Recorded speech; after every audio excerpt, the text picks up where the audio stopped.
आपको अगर मैं ये कहूं 1 लाख रुपया दूंगा, पूरी तकलीफ सुन के जाओ, बंदा मर जाएगा मगर उठेगा नहीं। ये दुनिया है,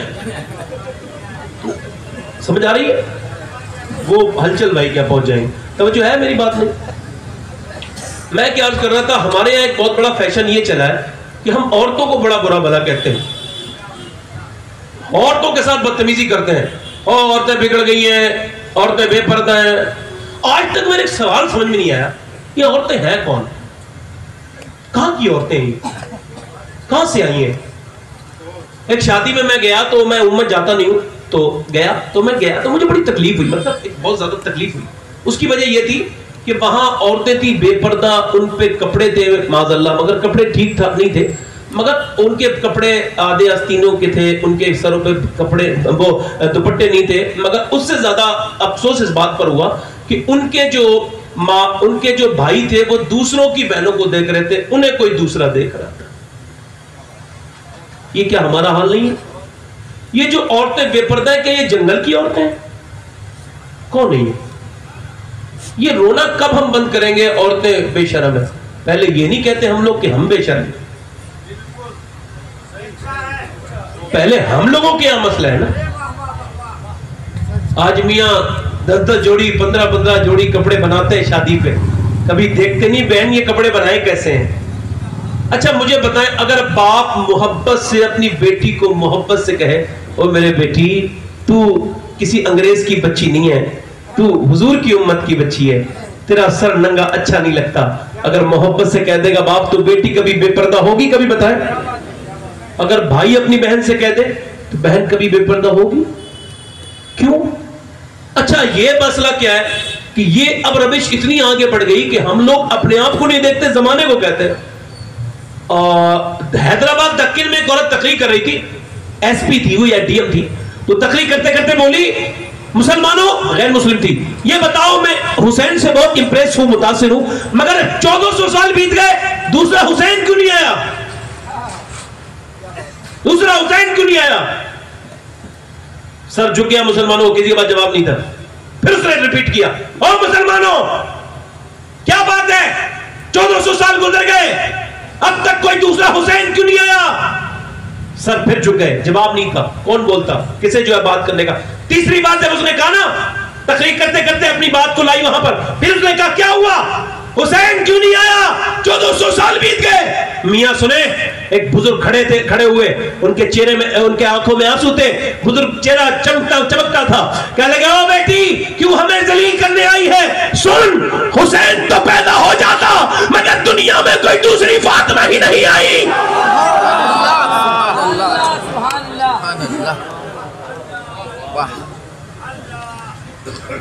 हुसैन तो पैदा हो जाता। अब आप देखें ना, मेरी बच्चियां, मेरी बहनें और स्कूल में जा रही हैं, स्कूल में जाने को मैं बुरा नहीं कहता, मैं ना टेक्नोलॉजी का दुश्मन हूं, ना मैं तालीम का दुश्मन हूं, मैं बहुत छोटे ज़हन का इंसान नहीं, अल्लाह का फजल है, वुसअत है मेरे दिमाग में। मगर एक बात अर्ज करता हूं, ये जो आपकी बच्चियां कॉन्वेंट स्कूल से, इंग्लिश स्कूल से पढ़ के आती हैं, फिर उसके बाद वो डांस करती हैं, नाचती हैं, आपकी बच्चियां थिरकती हैं, माज़अल्लाह। कितने लोगों की लड़कियां कॉन्वेंट में पढ़ने वाली, वो कहते हैं ये टैलेंट है, वो बेशर्माई को टैलेंट का नाम देते हैं लोग। ये बताओ, ये तालीम अपनी जगह, मगर ये जो ईसाइयत और ये जो जिहालत लड़कियों के अंदर भरी जा रही है, अब तो पढ़े लिखे लोगों की लड़कियां भी अंग्रेजी के नाम अंग्रेजी पढ़ रही हैं। कितने लोग ऐसे जो अपने आप को बहुत बड़ा दीन का ठेकेदार समझते हैं और उनकी बच्चियां अंग्रेजी स्कूल में पढ़ने जाती हैं। एक साहब के सामने मैं तकरीर कर रहा था, उन्हें बुरा लग गया, मैंने कहा मैं आपको तो नहीं कह रहा था, और अगर आपकी बच्चियां जाती हो तो मैं आपको ही कह रहा था। तो समझ में आ रही नहीं आ रही आपके, क्या तकलीफ की बात क्या है भाई? एक साहब से मैंने कहा यार अपनी बेटी को पढ़ाया करो यार, वो पर्दा करवाओ, उसे समझाओ। कहने लगे सही है मौलाना, अपनी बात अपनी पास रखिए, मुझे अपनी बेटी पे ट्रस्ट है, यकीन है, वो मेरा यकीन नहीं तोड़ेगी। मैं लगा यार तूने अपनी बेटी को बर्बाद कर दिया, तूने तबाही कर दी अपनी बेटी के। मैं अगर तुझे अपना जवाब दूंगा तो शायद तू जो है वो मुतमईन नहीं हो पाएगा। सरकार सैयदना जुनैद बगदादी रज़ी अल्लाह तआला अन्हु से जब किसी ने कहा ना मुझे अपनी बेटी पे बहुत भरोसा है, आपने फरमाया मेरी नजर से दूर हो जा जालिम, तूने जुल्म किया है। ये बेटा तेरी बेटी ज्यादा भरोसे के लायक है या अल्लाह के रसूल की बेटी फातिमा ज्यादा भरोसे के लायक है? आज हम कहते हैं मियाँ ये आशिक रसूल है, वो आशिक रसूल है, ये इतने दुनिया। हमारा इश्क का पर्दा उस दिन खुलता है जिस दिन हमारे यहाँ शादी होती है, जिस दिन हमारे यहाँ फंक्शन होता है। जिस दिन फंक्शन होता है ना, उस दिन पता चल जाता है किसके घर की औरतें कितनी बेपर्दा है। यार जरा गौर तो करें आप। आज मेरी बहनों तक अगर मेरा पैगाम पहुंच रहा हो तो उनसे अर्ज करना चाहता हूं, ये दुनिया तुम्हें सिर्फ, मेरी बहन मैं तुझे तेरे मेकअप को बुरा नहीं कहता, तू मेकअप कर। आला ने फरमाया कि औरत अपने शौहर को देखने के लिए जब संवरती है और एक बार आईना देखती है और शौहर को दिखाने के लिए, एक सदका अजीम का सवाब मिलता है। मगर अब क्या मसला है? मसला क्या चल रहा है? अब मसला ये है कि मेरा बाप बड़ा है, मेरे घर वाले बड़े, मेरा बाप बड़ा है और मेरा शौहर बहुत बड़ा मालदार आदमी है। शौहर भी कह रहा है बड़े अच्छे कपड़े पहन, जेवरात पहन, दुनिया को दिखा। वो भी कह रही मैं क्यों कपड़ा नहीं दिखाऊंगी, मैं बदन क्यों नहीं दिखाऊंगी, माज़अल्लाह। अब मेरी बहनों को सोचना चाहिए कि एक दिन मौत आनी है, कब्र में जाकर के क्या करेंगी, क्या अल्लाह को मुंह नहीं दिखाना। अब जरा गौर तो करें आप। आज औरतें कहती है मियां हम बड़े बड़े हम जो है वो ये हैं वो हैं, दुनिया भर की चीजें, शादियों में 25-25 जोड़ी 20 जोड़ी कपड़े। मगर आओ जरा मदीने तो चलो। मौला अली कहते जब मेरी शादी हुई और मैं फातिमा को अपने घर लेके आया, कहते जब मैं लेके आया ना तो फरमाते मौला अली मैंने अपनी बीबी को देखा तो मैं रोने लगा। किसी ने पूछा क्यों? कहने लगे हुजूर की बेटी जब दुल्हन बन के आई थी तो जिस चादर में दुल्हन बनी थी मैंने देखा उसमें 17 पैमद लग रहे थे। कितने पैमद लग रहे थे? 17। हुजूर की बेटी के बारे में मैंने पढ़ा है, बहुत बुजुर्गों ने लिखा है, सैयदा फातिमा के घर कभी 20 दिन का फाका रहता था, 20 दिन चूल्हा नहीं जलता था, वही कभी पानी पी लिया, कभी कुछ खजूरें खा ली, 25 दिन चूल्हा नहीं जला। मगर आलम क्या था? आलम ये था मियां, मेरा इमाम कहता है जिसका आंचल न देखा वो मेहर ने, उस रिदाए नजाहत पे लाखों सलाम। आज मेरी बहनों को शौक है बाजारों में जाने का। आज मेरी बहनों से कह दो कि 20-25 साल नहीं गुजरेंगे, ये चेहरे का जितना रंगत है खत्म हो जाएगी, झुर्रियों में तब्दील हो जाएगी। ये मौत करीब करीब चलती आ रही है और कब्र तुम्हारा इंतजार कर रही है। और मेरी बेटियों मेरी बहनों तुम्हारा ये तो तुम्हारा काम नहीं है। अल्लाह के रसूल की बेटी का विसाल होने वाला है। आज तो आदि कपड़े के हजरत अस्मा बिन्त उमैस कहती मैं हुजूर की बेटी के करीब गई, मैंने देखा हुजूर की बेटी रो रही थी। मैंने कहा हुजूर की बेटी को मौत से डर लग रहा है? कहा नहीं। कहा फिर किस बात का डर है? कहा तुझे पता है अस्मा मैं भूखी रही, मैंने पर्दा किया, फाके किए, पर्दा किया, फटे हुए कपड़े थे, पर्दा किया। मगर मैं सोच रही हूँ मेरे इंतकाल के बाद जब मेरा जनाजा निकले तो लोग जनाजे को बदलते हैं ना तो मैयत हिलती है। मैं सोच रही हूँ मैंने जीते जी तो पर्दा किया, कहीं ऐसा ना हो इंतकाल के बाद जब मेरा जनाजा निकले तो मेरी बेपर्दगी हो जाए। हुजूर की बेटी को यह भी ख्याल है इंतकाल के बाद निकलूं तो बेपर्दा ना हो, मगर आज की बेटी को तो नहीं ये ख्याल। हो जाओ बर्बाद जब तक होना है। याद रखो एक दिन तो तुम्हें दुनिया से जाना ही है। सैयदा फातिमा भी पूछेंगे तुमसे, अम्मी आयशा भी पूछेंगे तुमसे, किसके दर पे जाओगी बेपर्दा? बताओ मेरी बहनों मेरी बेटियों। आज कहती हूँ मैं अमीर हूँ, अमीर की बच्ची हूँ, अमीर की बेटी हूँ, मेरा बाप अमीर है, मैं दिखाऊंगी फैशन करके। तुम मौलाना होते कौन हो? तुम पुराने मिजाज के हो। और फिर हमारी शादियों में बेपर्दा औरतों को देख करके बड़ा दिल तकलीफ में बड़ा परेशान हो जाते हैं हम लोग। क्या ये वही मुसलमान है यार? आज के जमाने की औरतें हैं उस जमाने की औरतें की 2 बेटों की लाशें पड़ी हैं सामने, मगर माँ का पर्दा है कि पर्दा है मियाँ, माँ का पर्दा है कि बदलने माँ पर्दे में। किसी ने कहा तेरे बेटों की लाशें चली गई, तू अब भी पर्दे में? कह लगे मेरे बेटे को मौत आई है, मेरा पर्दा नहीं मरा है। नबी पाक की बेटी, मैं कहता हूं आज मालदार मालदार कहने वाली सुने, इनके शौहर कितने मालदार हो सकते हैं?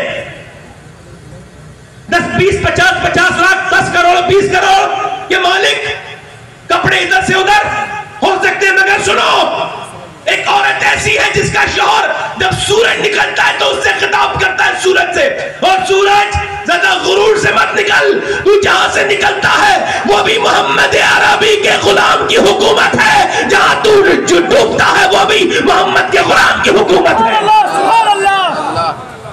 उसका नाम हारून रशीद है, उसकी बीबी का नाम जुबैदा है। जोर से बोलो सुभान अल्लाह। और जुबैदा बापर्दा है, पर्दे में रहने वाली औरत है। जुबैदा के यहाँ 24 घंटे कुरान पढ़ा जाता है, 300 कुरान पढ़ने वाली रखी है, 1 मिनट के लिए कुरान बंद नहीं है। जुबैदा ने एक नहर खुदवाई है, जो नहर इराक से लेके जो है वो इराक से लेके जो है अरब इराक से लेके मक्का शरीफ गई है, मुज़दलिफा और ये मिना में और अराफात में गई है, उसे नहर जुबैदा कहते हैं। मगर जब जुबैदा का इंतकाल हो गया, ध्यान दे, जब जुबैदा का इंतकाल हो गया तो उसकी सहेली भी नेक थी, वो भी नेक थी। जुबैदा का जब इंतकाल हो गया तो उसकी सहेली ने ख्वाब में देख के पूछा, अल्लाह ने तेरे साथ क्या किया?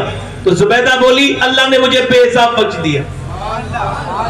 जब मैं कब्र में गई ना तो रब की तरफ से आवाज आई, ओ जुबैदा तेरा हिसाब बाद में होगा, पहले बता एक दिन तू खाना खाते खाते तूने अपने खाने को निवाले को नीचे क्यों रख दिया था? तो जुबैदा, अल्लाह को सब मालूम है फिर भी पूछ रहा है। तो जुबैदा अर्ज़ करने लगी, परवरदिगार जब मैं खाना खा रही थी तो आवाज तेरी अजान की आवाज आई, तेरे नाम की आवाज आई, तेरा नाम सुना मेरे कानों ने, तो फिर मेरे सर पे दुपट्टा नहीं था, मैंने कहा अल्लाह के नाम के एहतराम में मैंने निवाला नीचे फेंक दिया और अपने सर पे दुपट्टा रख लिया, अपने सर को ढक लिया तेरे नाम के एहतराम में। जुबैदा की तरफ कहती है, जुबैदा मेरी तरफ आवाज आई परवरदिगार की, तो सुन, अगर तू मेरे नाम का एहतराम करती है तो मेरी रहमत तेरा एहतराम करती है, मैं भी तुझसे हिसाब नहीं लेता, बेहिसाब बच रहा हूं। मेरी बहनों पर्देदारी की तरफ बढ़ो। और मेरे दोस्तों, बस मेरी तकरीर का खत्मा ये खत्म यहीं पे हो रही है। मेरे दोस्तों, मैं आपसे भी अर्ज करता हूँ, ये अनकरीब मौत चलती चली आ रही है। ये दुश्मन, ये मोहब्बतें कब तक खत्म करोगे? ये बताओ कब तक ये फिल्में, ड्रामे, गाने, बाजे देखते रहोगे? तकरीरों को मजे ले लेके सुनने वालों, याद रखना एक दिन ये मौत जब आएगी ना तो ये याद आया करेंगी बातें। आज मियां गुनाह हजार कर लिए मगर एक बार तौबा नहीं किया। बच्चों से, बहनों से, सबसे कहा माफी, सॉरी। अपनी बीवी से दिन में 100 बार सॉरी कह देता होगा बंदा, मगर एक मर्तबा अपने रब से न कहा, रब मेरी गलती हो गई, मेरी सॉरी, मैंने अब तक गुनाहों में जिंदगी गुजारी, मेरी सॉरी, मुझे माफ कर दे, मेरी सॉरी। कभी कहा यार मैं कहता हूं गुनाह कर लिए तो कोई बात नहीं, तौबा कर लो, एक दिन तुम्हें नहलाने वाला भी कोई दूसरा ही होगा, एक दिन तुम्हारी और मेरी मैयतें निकल जाएंगी दुनिया से। एक सहाबिया हुजूर की बारगाह में आती है, आके अर्ज करती है, हुजूर मैंने जिना कर लिया है। हुजूर ने फरमाया तुझे पता है तू क्या कह रही है? कहा हुजूर इसका सबूत ये है, मेरे पेट में जिना का बच्चा भी है। तो हुजूर ने फरमाया कि जा, जब तेरा बच्चा हो जाए तो आ जाना। मगर वो चाहती तो भाग जाती, चाहती तो राह फरार इख्तियार कर लेती, मगर नहीं, बच्चा पैदा होने के दूसरे या तीसरे दिन आ गई। कह लगे हुजूर अब मुझे सजा दे दीजिए, मुझसे ये गुनाह बर्दाश्त नहीं होता। हुजूर ने फरमाया जा, जब तेरा बच्चा रोटी खाने लगे तो आ जाना, जा दूध पिला भी बच्चे को। दूध पिलाने के बाद फिर आ गई, रोटी का टुकड़ा हाथ में था, बच्चे को गोद में लेके आके बोली हुजूर देखिए ये रोटी खा लेता है, अब मुझसे गुनाह बर्दाश्त नहीं होता। यार हमने तो 1000 गुनाह किए, कभी रब से नहीं कहा रब माफ कर दे, कभी कहा नहीं कहा, कभी तौबा की नहीं की। वो कहने लगी हुजूर अब मेरा बच्चा देख लीजिए खाता है। हुजूर ने फरमाया ठीक है, इस पे हद कायम करवाओ। जब उसके पत्थर लगते थे, संसारी हो रही थी, जब उसके पत्थर लगते थे ना, और जब उसके मुंह पे, चेहरे पे पत्थर लगता था, तो हमारा तो यही है कि वो कहती हाय मर गई तौबा, नहीं, वो ये कहती थी मेरे रब मैं गुनहगार तो बड़ी हूं मगर तू करीम भी पड़ा है, मुझे माफ कर दे, मैं तेरे सामने माफी मांगती हूँ।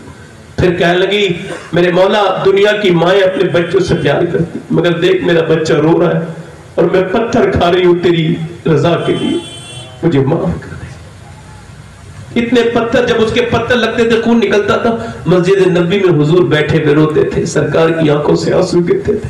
किसी ने पूछा आप क्यों रोते हैं? फरमाया मेरी उम्मत की बच्ची है, जब उसके पत्थर लगते हैं दर्द मुझे होता है, तकलीफ मुझे होती है। फरमाते हुजूर जब मेरे उम्मती के पांव में कांटा लगता है तकलीफ मुझे होती है। उसने तौबा ऐसी की, उसका इंतकाल हो गया, उसकी नमाज जनाज़ा हुजूर ने फरमाया पढ़ाया, तो किसी ने कहा कि ये इसने जिना किया था। हुजूर ने फरमाया खामोश, जिना के साथ इसका नाम न लो, इसने जिना जरूर किया मगर ऐसी तौबा की, अल्लाह चाहे तो इसकी तौबा से पूरी दुनिया के गुनहगारों को बख्श देगा। अल्लाह करीम है, लोगों झुक जाओ, अंधेरे में उससे रोया करो, कभी कभी उससे कहा करो रब अनकरीब मौत आने वाली है, कब तक बच्चों में जिंदगी जीते रहोगे, कब तक जवानी के गुरूर में रहोगे। जवानों की लाशें उठ गई। कितने लोग ऐसे थे जो कहते थे, हुजूर फरमाते मेरी उम्मत का वो शख्स जो ये कहेगा तौबा करूंगा वो कभी नहीं कर पाएगा, मगर जो ये कहेगा कर लूंगा वो कर लेगा। आज कर ले, अभी कर ले, इससे पहले कि मौत आ जाए तौबा कर ले। अपने रब से कहो, रब मुझे माफ कर दे। इस दिन खबर में भी जाना है। लोगों, अपने नबी को याद रखो, याद रखो। हुजूर को याद करोगे तो तुम्हारी जिंदगी